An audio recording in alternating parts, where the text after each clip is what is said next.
పరిస్థితి ఉంది. మరొక వైపు లేటెస్ట్ గా బీజేపీ ఓటింగ్ ప్యాటర్న్ మీదనే ఈ రెండింటి గెలుపోవటములు లేదా మెజారిటీ అనేటువంటి డిఫరెన్స్ అనేది నిర్ణయించుంటుందని నాకున్నటువంటి ఒపీనియన్. బీజేపీ నిజంగా ఒక సర్వే చెప్పినట్టు బీజేపీకి 18% ఓటింగ్ వస్తే కాంగ్రెస్ గెలుపు ఖాయంగా రాసి పెట్టుకోవచ్చు.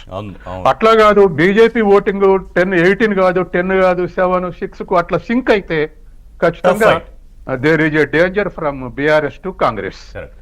బీజేపీ ఓటు సింకింగ్ అయితే. కాబట్టి ఇవాళ ఉన్నటువంటి పరిస్థితుల్లో ప్రజలు కూడా ఏదో బీజేపీ కావాలని బీఆర్ఎస్ కి ఓటేయించింది అనేది పక్కకు పెడితే ఆల్టర్నేటివ్ ఏదంటే అటువైపు మొగ్గుతున్నారు. అంటే అట్లా కాంగ్రెస్ పార్టీ ఆ విషయాన్ని విస్తృతంగా ప్రచారం చేసింది, అసెంబ్లీ ఎన్నికల్లో ప్రచారం చేసింది, చేసింది. ఇప్పుడు చేసింది సక్సెస్ అవుతుందా? ఎస్, సక్సెస్ అవుతుంది. ఎందుకంటే బీజేపీ సింక్ కావడానికి బీజేపీ ఫస్ట్ అసెంబ్లీ ఎలక్షన్ లో వచ్చింది 26,000 ఓట్లే. ఆ తర్వాత పార్లమెంట్ లో వచ్చినట్టు 67,000. సరే, పార్లమెంట్ ఎలక్షన్స్ ఎక్కడైనా బీజేపీకి నేషనల్ పార్టీ ఆల్టర్నేటివ్ పార్టీ లేదు, మోడీకి ఆల్టర్నేటివ్ లీడర్ లేడు. పార్లమెంట్ ఎలక్షన్స్ లో డెఫినెట్ గా అడ్వాంటేజ్ ఉంటుంది బీజేపీకి, ఎప్పుడైనా అడ్వాంటేజ్ ఉంది. తర్వాత అసెంబ్లీకి జడ్పీటీసీ గిట్ట మైక్రోవేలకు వచ్చేవరకల్లా అంత అడ్వాంటేజ్ ఉండట్లేదు. కాబట్టి అసెంబ్లీ ఎన్నికల్లో వచ్చినటువంటి 66,000, 26,000 లేదా 30,000, 40,000 అప్పుడు లోకల్ లీడర్షిప్ ఫెయిల్యూర్ అనుకోవాలా? ఎస్, ఎందుకంటే బీజేపీకి అట్లా కాదు, బీజేపీకి లోకల్ నెట్వర్క్ తక్కువ ఉంది. ఇప్పటికి కూడా స్టేట్ వైడ్ గా బీఆర్ఎస్ ఉన్నటువంటి నెట్వర్క్ బీజేపీకి లేదు. కానీ పార్లమెంట్ ఎలక్షన్ లో రావడానికి నేను చెప్పినటువంటి అడ్వాంటేజ్ ఆల్టర్నేటివ్ బీజేపీ అనేటువంటిది. తర్వాత 8 పార్లమెంట్ సీట్లలో గెలిచింది కూడా బీఆర్ఎస్ ఓటింగ్ ఎరోజన్ వస్తేనే బీజేపీ గెలిచింది. ఇప్పుడు ఇక్కడ కూడా BJP erosion, voting erosion below 20,000, 15,000 వస్తే ఖచ్చితంగా బీఆర్ఎస్ నుంచి డేంజర్ ఉంది కాంగ్రెస్ కు.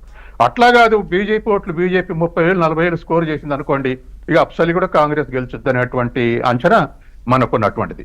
తర్వాత డిఫరెంట్ కాంపోనెంట్స్. తర్వాత ఇంకోటి కూడా, గెలుస్తుంది అనుకుంటే హిందూ ఓటు ఆర్గనైజ్ అవుతుంది తప్ప గెలవదు అనుకుంటే అంతగా ఆర్గనైజ్ కాదు. తర్వాత రెండవది, హిందువుల్లో కూడా ఇవాళ బీసీ క్యాండిడేట్ నవీన్ యాదవ్, తర్వాత బీసీలే సుమారు 2 లక్షల ఓట్లు ఉన్నారు 4 లక్షల. కాబట్టి అది కూడా క్యాండిడేట్ సెలక్షన్ కూడా కాంగ్రెస్ అడ్వాంటేజ్లు ఉంది. ఒకటే ఫ్యాక్టర్ బీఆర్ఎస్ రక్షించే ఫ్యాక్టర్ ఏమిటంటే, ఒకటి సానుభూతి ఫ్యాక్టర్ ఉన్నదా, ఉంటే దానికి ఉపయోగపడుతుంది. మీరు అన్న పాయింట్ లో బీఆర్ఎస్ సెలక్షన్ అంటే క్యాండిడేట్ సెలక్షన్ ఆ కుటుంబం నుంచి ఇచ్చారు, అలా కాకుండా మరొక బీసీని ఫైట్ లోకి దింపుంటే అంటే వేరేలా ఉండేదా? ఉండేది కాదు, ఇంకా వీక్ ఉండేది. ఎందుకంటే క్యాండిడేట్ వైజ్ బీఆర్ఎస్ తప్పు చేయలేదు. కానీ ఇవాళ ఉన్నటువంటి పరిస్థితుల్లో ఈ ఆల్టర్నేటివ్ చూస్తున్నారు ప్రజలు. ఎలక్షన్ తర్వాత అసంతృప్తులు లేదా మంచి మెరిటోరియస్ అనుకున్నది డిమెరిట్ అనుకున్నటువంటి అని కూడా ఎలక్షన్ దగ్గరకు వచ్చేయక అవన్నీ డిజపియర్ అయిపోతున్నాయి. పొలిటికల్ ఫైటే ముందుకు వస్తుంది.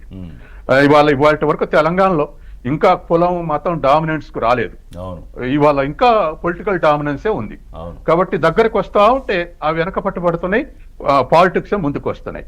తర్వాత ఫినిషింగ్ టచ్ లో అంటే పోలింగ్ నాటికి అన్నది ఏమిటంటే, గతంలో కాంగ్రెస్ వాళ్ళు కూడా చాలా సీరియస్ గా తీసుకొని చేశారు. ఒకటి, కేవలం ఇదివరకు అయితే పైన ప్రచారాలు చేసి పోయేవాళ్ళు. ఇప్పుడు 100 ఓట్స్ కు ఒక ఆర్గనైజర్ ఆ స్థాయి వరకు వాళ్ళు వర్క్ చేశారు. బీఆర్ఎస్ రెసిస్ట్ చేయగలిగారు. కానీ రేవంత్ రెడ్డి రంగంలోకి వచ్చినాక సీన్ మారింది. చాలా ఎఫెన్సివ్ గా క్యాన్వాస్ చేశాడు. తర్వాత తనకు జవాబు చేసే స్థితిలో కూడా మిగతా పార్టీలు వెనుకబడ్డాయి. కాబట్టి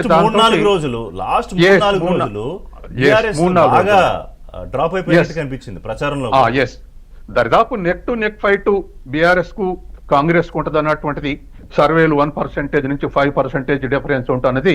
ఈ డిఫరెన్స్ అంతా బీజేపీ ఓటింగ్ మీద ఆధారపడి ఉంది నాకున్నటువంటి అభిప్రాయం.